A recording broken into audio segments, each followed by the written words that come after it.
All right, guys. So we're gonna do a little walkthrough of a welcome flow that I made for this brand, Saltwater Co. So I've been subscribed to them for a little while. They're pretty local to me. They based in Toronto, and I'm in a small town, like 2 hours outside of that. So it's cool. I've been subbed to them for a while. Noticed they didn't have like a full welcome flow set up. They have like two emails, two or three, I think. I don't work for them. This is just something I put together that probably going to give away to them for free because I noticed, the gap in the welcome flow. So here's how everything, how I went about it and all that. So first, obviously, did some research on the brand, on the industry, on the customer, so I know what I'm talking about when you write copy. It's really important. Research and reading is probably the most important thing when it comes to the marketing and the writing copy. Because you need the info in order to relate to the customer and keep it in lingo and all that stuff. So, like I said here, consists of reading customer reviews for their product and similar products in the space, going through forums like Reddit and stuff to see what they're talking about, what their interests are, what their benefits are to them with this type of product. Um, like I said earlier, the lingo they use, blah, blah, blah, blah, blah, keywords. Oh yeah, and this is important too. I went through, a lot of the social posts that the brand has, took out keywords, and I do this often, so that I can more easily write in the brand voice. So I might touch on this a bit more later, but I will write the copy based on, for example, just say a benefits email. I have all the benefits. I write everything the way I think it should be structured. And then when I edit later, I go in and I add in keywords and I change up sentences so it sounds more like that brand does, gives the copy personality. So, um, I have all the info. Yeah, like I said, kind of like I just said, I fill in the skeleton frames that I have for each email. Um, every welcome flow will be similar. Some people may do it a little bit differently, but mostly consists of the same stuff. So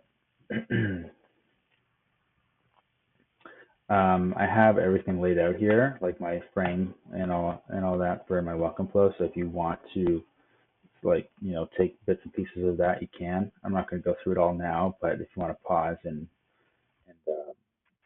take it or whatever, go ahead. So email 1, 2, 3, 4, 5, 6, 7, and 8.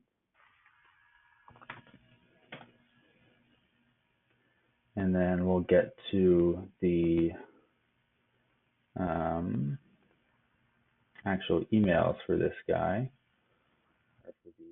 So let's go in here.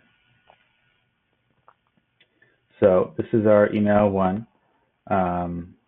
Just a basic welcome, give them the discount code that they signed up for, and with the promo code nice and big above the fold so it's easy to click, because most people when they sign up to an email list, there's an incentive of some kind, so you want to give that to them right away.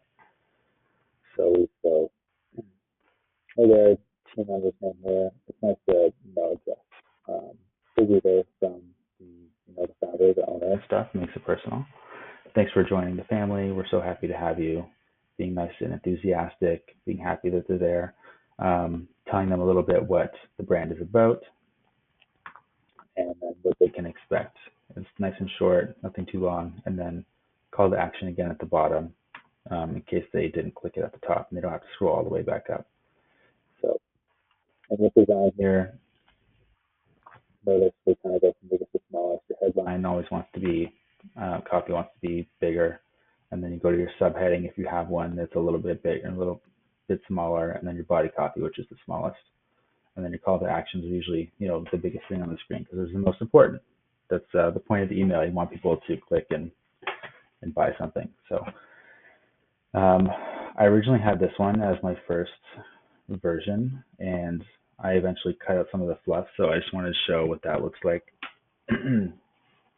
You can see how much of a difference it makes. Like I took out this whole second, like 2 lines here. because it basically says the same thing, right? Use code blank to get your 15% off, whatever, whatever. But I pretty much said the same thing, you know, up top there. So, and then we're going to welcome email number two. This is kind of like a short story of the brand. Um, Want easy hydration. So this is, we don't think it directly relates to the story of the brand, but it ties in later. And this is, like something that these customers would like. That's the point of this product. It gives you easy hydration. It's good for recovery and all that stuff. It's like a sports drink almost, but not. And then so kind of ties in here. Want easy hydration? Like of course, yes they do. And then our founders did. And then we kind of roll into the story. So notice how each headline and subheading kind of leads into itself. So easy hydration, our founders did, and then continue a little bit. That's exactly why they started this brand. Blah blah blah blah blah. And then we have a little blurb from each founder, and then a little bit more about what the product is for and stuff. So, and call to action again. Don't forget to use your discount code that we gave to you in the first email. Then this is our benefits email. We're keeping a similar style with all this stuff. Um, so, wondering if saltwater is right for you? We're going to share a few of the benefits so you can decide for yourself.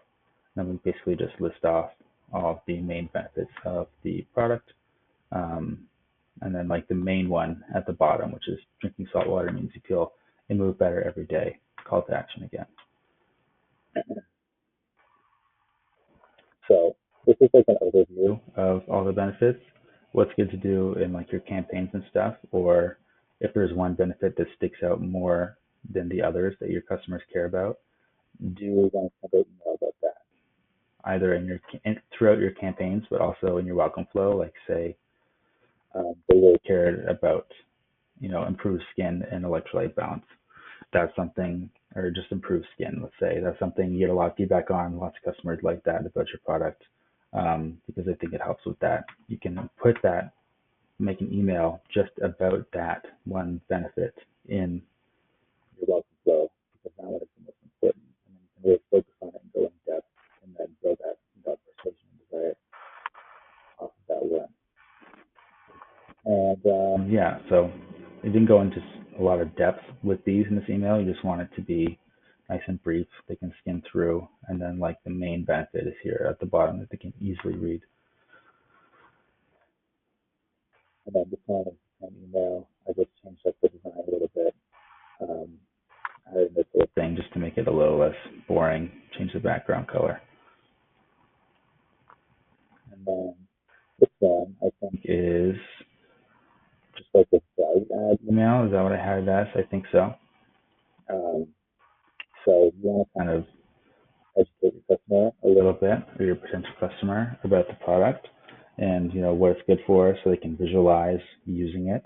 That's kind of the idea. So when to drink salt water, because they may not know everything about this product when they first sign up for the email list. That's kind of why they're like kind of interested, but not 100% sure. So that's why they sign up. So we touch on like some of the things, some of the questions and that they might have. So this is just talking about when it's best to use it. I break everything up nicely here. They can easily skim through just by reading the subheading in each box, or they can read the actual body copy. But because if you just made this like one solid text box, it'd be like kind of intimidating. Customer might not read it all. This way they can still get the idea, but they're still going to skim through, which a lot of people do. And then again, referencing here, always have a call to action at the bottom. That's what you want emails for a big reason doing emails for is to get purchase. So gotta have it there. So not gonna buy. And this is just a frequently asked questions email, which is pretty common to have in welcome flows. These are frequently asked questions, but they're also objections, basically. These questions people have, like I said, they're not going to know everything about your product. So you take like the most common questions that you get. I don't know if these are the most common questions that the friend gets. I just pulled out a few, and then I try to cut down on the copy as much as possible when putting in the answers to the questions. Again, you have your subheadings within each box. So because these, these three questions might not apply to every single person, but they can easily skim through and see a question that they might have just by reading the subheadline because it pops out and catches the eye. Like if I'm scrolling through this and I'm like, oh, you know, I have been wondering like why does salt get a bad rap? And I'm going to read maybe just this box. That's the only one I care about, and that's fine. And then this one I don't have a call to action in because it's more of like an informational email. You could add one in there, test to see what gets, you know, what does better. And then this is the same email, kind of like before, just a different style to break it up even more, and make it look a little bit less daunting to the customer. So that is all. I just have those. I think it's 4 emails. You can obviously make more. Like when I showed my layout of my welcome flow earlier, there's 8, I think. Um, so I would start with like 4 or 5 or 3 even just to get those basic ones down because those ones are important and they need to be there to, you know, basically greet your customer and, you know, introduce them to your brand. And then the rest you can make later on once you have more info and stuff.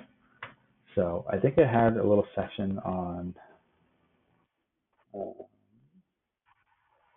the design process. Yeah, okay, design. So yeah, like I'm not a professional designer or anything. I kind of just learned on my own in Figma, which is a really nice software. I think it's what most people use.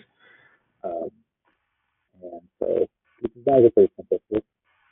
These are the ones that the brand is currently sending. So you can see I tested a similar theme, you know, big share image, then you know all the info underneath that. I took it a little bit of a different direction to make it a little more, I don't know, put a little bit more design aspect into it, I guess, because these ones don't have, you know, a lot of copy. Like this one here, like I could have done something like that with the with all these ones, just you know, a block of text, but I broke it up most of the time a little bit. So it's a little bit of a different direction. Some of the call to actions are a little bit small in some of the emails. Some of them are bigger, like this guy. They don't all need to be that big, but it should make it, you know, bigger and a little bit bigger and easier to click for the customer. And usually having it as like a bright color helps because it stands out. So yeah, that's that. I think I have a few more bits on design. Um, Took some inspiration from a few other brands, which is I do with both copy and design because it makes the process a little bit easier. You know, you never really want to come up with everything from scratch. You know, it's going to make your life really hard. And a lot of things that, you know, a lot of stuff already exists out there that you would come up with on by yourself anyways, if that makes sense. So it's easier just to find inspiration from a bunch of different other brands in this case and then mix it together and still make something unique, a unique style of design, unique brand voice, that stuff. So I touched on some of the stuff earlier, some key takeaways, placing the call to action above the fold, bigger call to actions like I just said, making sure all the text is visible. So that's a big one, um, especially because some users have like dark mode. So if the text is in the editor and not just a part of the photo, sometimes it'll switch um, the color of the text will switch, and it's usually a big thing with headlines that are over the hero image. For example, um, I don't really have any dark photos here. They're, but say, I don't know, maybe I had this was like a dark a hero image with a dark background, and then the text is in the other it's not actually on, you know, part of the photo. If that makes sense. If someone has their phone in dark mode, this text is going to switch to black. I think it is. Yeah, black. Yeah. And then it may blend in too much to the background. That's the whole point. You want to make sure that no matter what your readers are using, everything is going to be readable. Um, I touched on this earlier as well. Font size is biggest and smallest, so the attention flows smoothly down the page. I think that's everything. I didn't touch on editing. Um, so in editing the copy, I only touched on it a little bit, I think. Um, so it's probably the most important part.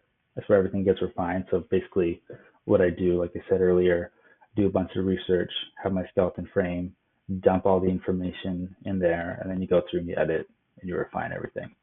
So I have a whole checklist when I go through to edit my own copy, go through one thing at a time. I think, well, it looks like I was going to add in my checklist and I forgot to. I made this a few days ago. My bad.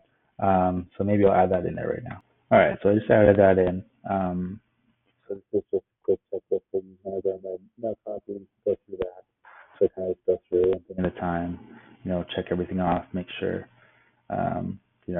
it's all good because you want to, catch attention, especially with the subject line, and you want to gradually go a little bit down the page. They actually read, keep them interested, talking their lingo, all that stuff is very important. So go through that. If you'd like to steal it, if there's any questions, you can just let me know in the comments, of course. But yeah, that's all for this video. Probably gonna send this off to the brand, see if they would like to use any of it. Um, so yeah, thanks for watching. See you next time. I almost forgot. If you do have any actual questions, or if you want to hop on a call, or just need help with email or copy, you can email me. This is my business email, or I'll leave a link to like my calendar in the description, and then you could book a call there.